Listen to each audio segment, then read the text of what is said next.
First of all, as President of the ETBI, it's a great pleasure for me to welcome you all here for these 2 days of interaction, discussion, an address by the Minister, and an opportunity for us to put our policies directly to some key people, both officials in the Department and the Minister himself.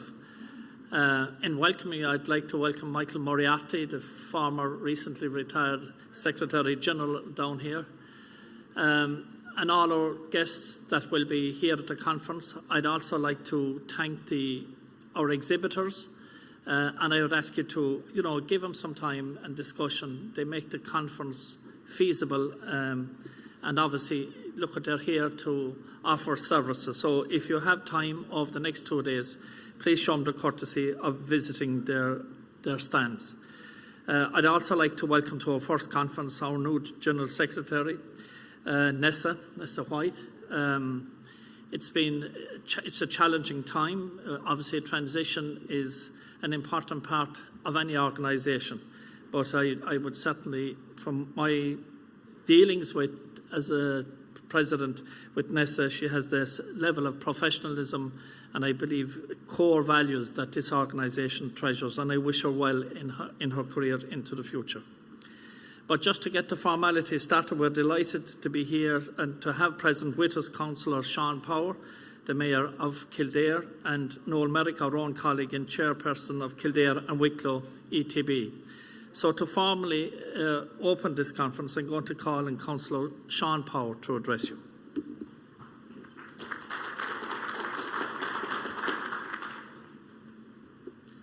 Thank you very much for the invitation first and the introduction, President.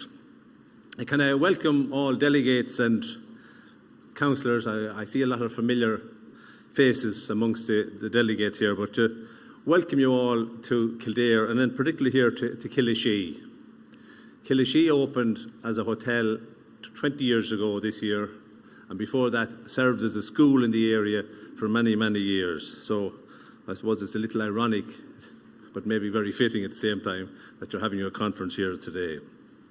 Maybe if you see that you're in Kildare, and some of you maybe mightn't visit it as often as you should, I'll just give you a few details about what's going on here in a county that we see ourselves as being very progressive.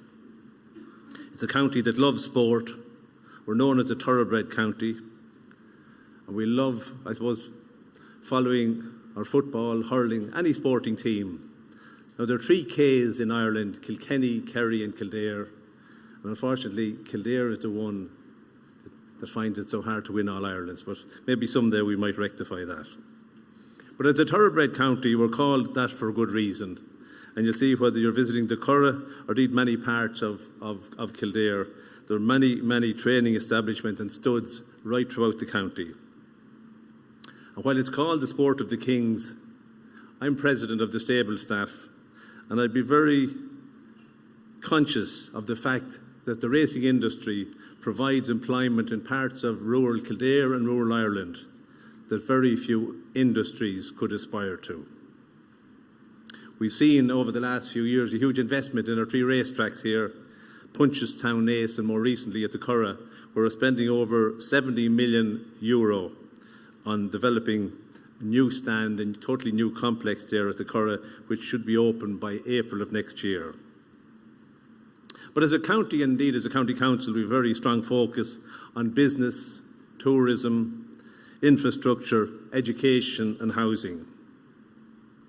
And we've been fortunate enough to attract some of the very big players to the county in Intel, Pfizer, indeed the Kerry Group. And we also have here the Kildare Village and the Newbridge Silverware, which provide wonderful employment, but also create enormous tourism for the county. And we're very fortunate to have many homegrown and very successful SMEs in the county.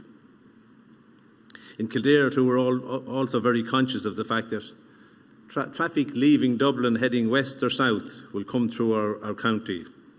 And maybe some of you in recent months have been cursing the delays on the M7 as we seek to widen that and make your journeys a little more pleasant for the future. But that's part of a 3-project plan there that's ongoing at the moment, and that's a road that will be completed in April of next year. And the total investment in those 3 projects is 120 million. We're also investing very heavily in the tourism product. And while the racing attracts a lot of tourists to the county, there are a number of other areas that we're investing in and trying to promote. And we had the pleasure a few short weeks ago of entertaining the Roses on their way to Tralee. They stopped off in Kildare for a few days, and we brought them around and showed them a number of the many attractions we have in the county. So I just say to the delegates, if you're finished your business anyway early tomorrow, don't be in any rush home. If there's a jingle at all in your pocket, feel free to spend it in the county and see some of the wonderful attractions that we have. We're also very proud of the role played by Maynooth College. It's a wonderful asset to the county, and we're continually working with them on many, many different fronts. And we find that from the point of view of research and decision making at Kildare County Council that they're a wonderful ally to have. And as I say, it's a relationship that's continued to develop, and we very much appreciate the expertise that's available at the college and the way they make themselves available to help us anytime we seek that help. I'd also make the point that our Director of Planning is in constant contact with the Department of Education and indeed the KWETB and the long-term planning of the county's educational needs for the future. The most recent census shows a population in Kildare of over 222,000. That's one that's continuing to grow and brings its own challenges for spaces in classrooms and all the various educational needs that come with it. But it's a challenge that we're very much up to and look forward to taking on. This morning in ACE we had a retail seminar, and there we presented to those in the retail business a package of measures aimed to support them, whether you're an existing retail outlet, a start-up or a developing one. There we have a number of measures there to help them to keep the business afloat or to start the business.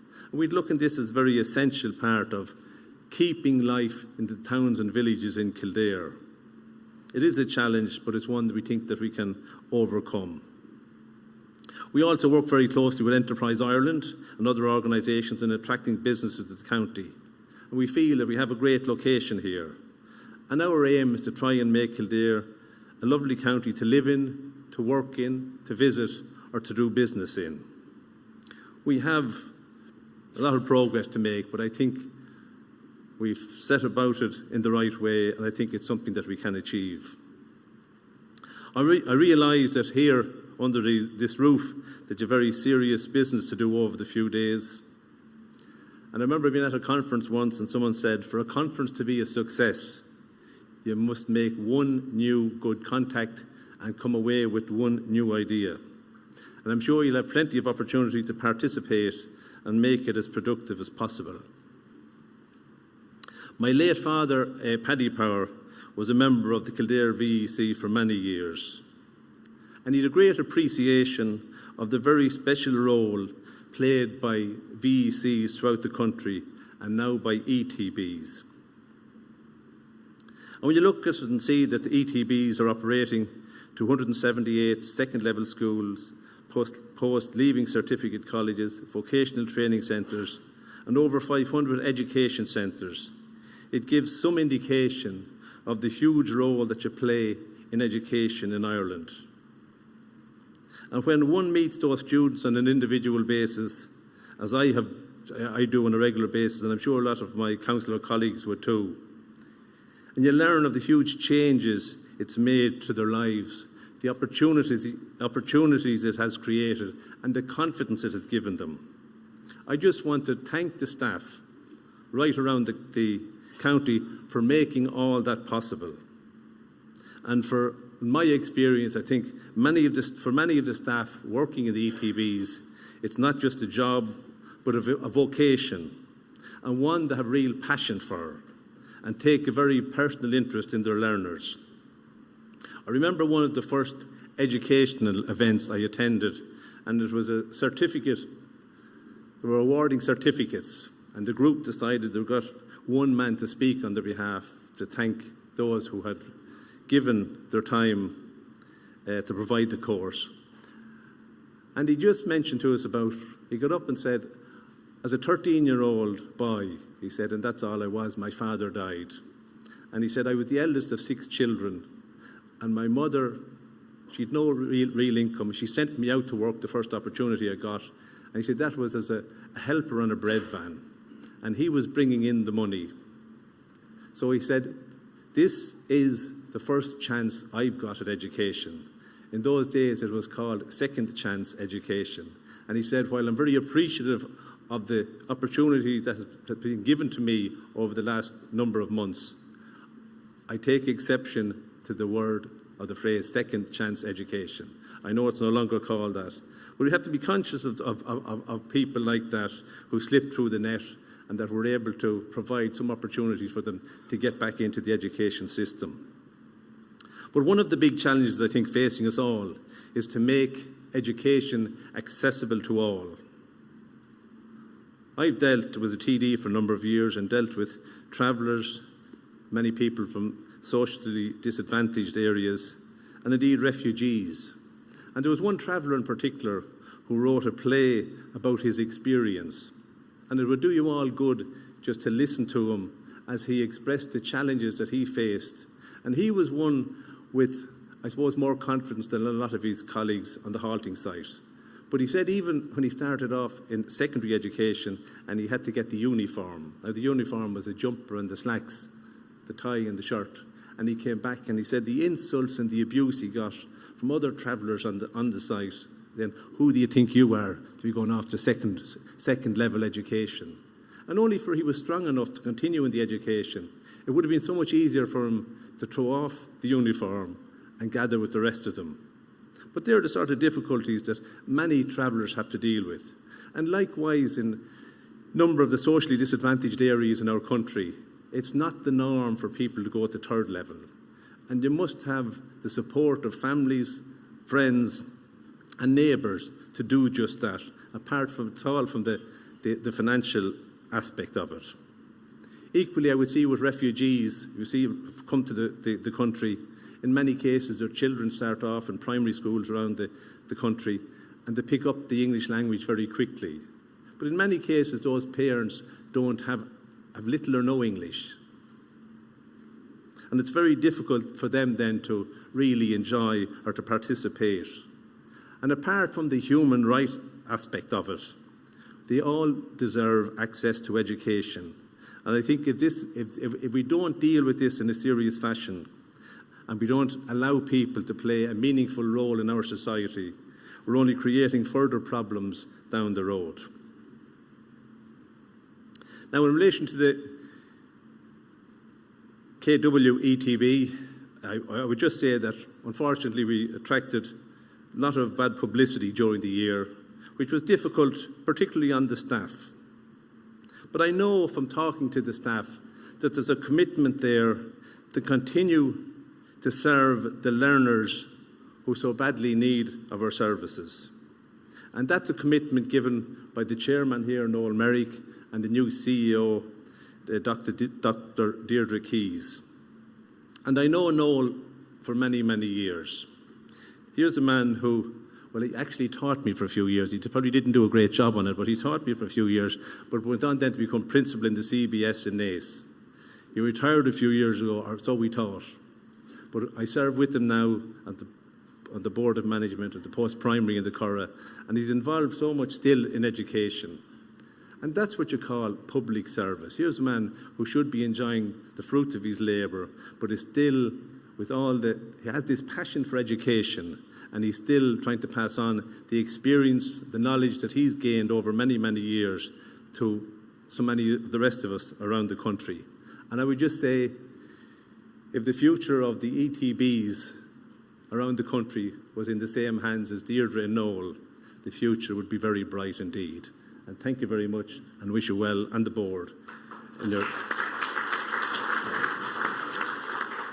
So in conclusion, can I just wish you very well with your deliberations over the next 2 days, and hope at the end of the conference that you've made that new contact and will come away with that new idea. And it's with great pleasure that I now announce your annual conference officially opened. Gormila Magav Galer.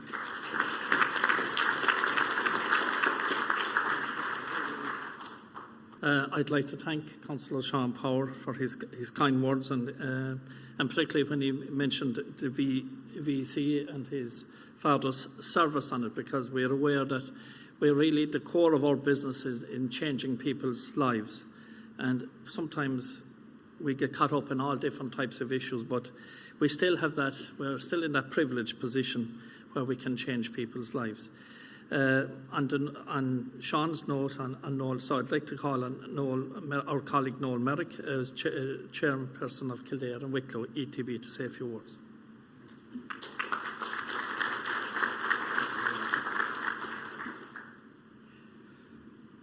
President Jim, Mayor of Kildare Sean, Nessa and a Carja, Jis Marie Verfad, agus is cúisásdom mar chahirirlach fáid mór a chur go chun de Kildare.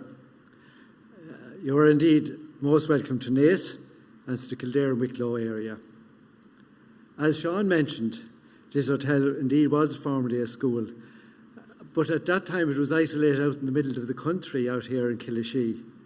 And now, as you know, it's surrounded by schools and the ETBI head office. So times move on and change comes along, and all for the better. I want to thank Sean for his very, very kind words and his good wishes for us all.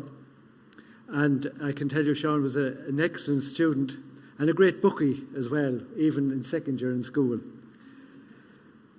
It's so important to commend everyone who has left many other duties to be with us for the conference. Education, whether in schools or in centres, whether for the young or for the not so young, is such a key to human development. And it doesn't happen without commitment and leadership. Leadership in our schools and centres, leadership at ETB level, whether at executive or board level. So, coming together at this conference shows our commitment to that leadership and to developing all we do in our schools and centres. You will notice in the programme a welcome emphasis on teaching and learning, on inclusion, diversity, and on student voice. And that's all to be warmly welcomed. So, I wish you a great conference where we will learn together, whether in the formal or informal sessions. I congratulate all who have organised the conference, and I hope we will all leave the conference with renewed energy and dedication to the cause of education and training. Gormila Mahagi.